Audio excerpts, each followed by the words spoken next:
What's up, guys? Happy Sunday. Hope everybody's enjoying the weekend. For me, I'm sitting outside right now.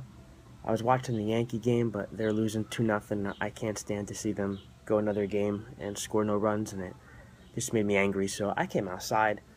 I got some books. I got my journals and my Bible and stuff, and just sitting here kind of thinking about the deep things of life, But I wanted to talk to you really quick about this story in the Bible that I just came across. Maybe do some thinking. Thought I'd pass it along to you. Maybe God will do something with it. I don't know.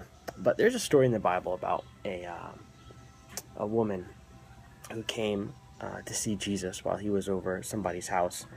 And the Bible says that she took this really expensive bottle of perfume and dumped it on his feet.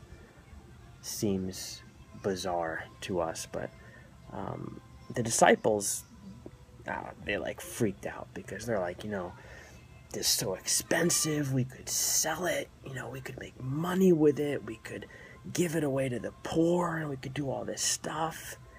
And Jesus is actually kind of excited about it. He seems excited for what this woman did and for the fact that she poured this perfume on his feet.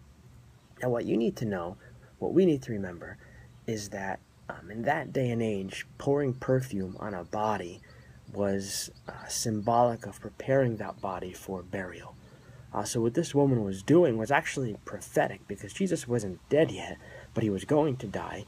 So in a way, this woman, without even knowing it, was preparing Jesus' body for burial. And that's why Jesus was so excited, because this woman was having a moment with Jesus. This woman who was stuck in this life of sin was sitting at Jesus' feet, having a moment with him, a spiritual, holy, if you want to call it religious, moment between herself and God.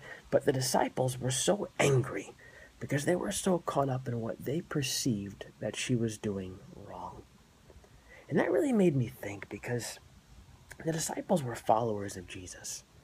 Right? They followed Jesus for a couple of years by this point. And what this tells me is that it's possible, and this is kind of scary, but it's possible to follow Jesus for years and yet completely miss exactly what he's doing.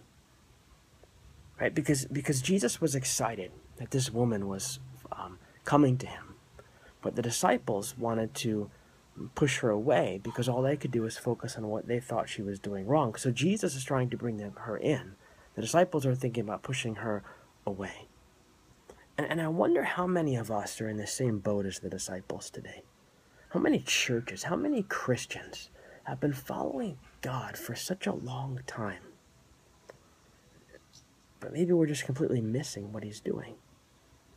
How many of us church people and churches are pointing out the wrong that people on the outside of the church are doing, all the while Jesus might be trying to draw those people into himself so they could have a spiritual moment with him?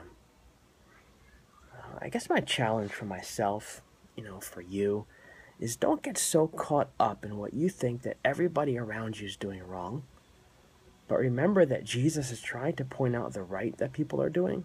No matter what their lifestyle is, no matter what they might be stuck in, no matter what they might be dealing with, he's trying to draw them to himself. He did that for a prostitute these 2,000 years ago. And since he's the same God yesterday, today, and tomorrow, and forever, he's doing the same thing today. Remember that Jesus is trying to draw people to himself. It doesn't matter who they are. It doesn't matter what their lifestyle is. It doesn't matter. Right? Jesus is trying to bring people to himself. And if we're followers of him, then by golly darn, we had better be doing the same thing. Hope that challenges you a little bit.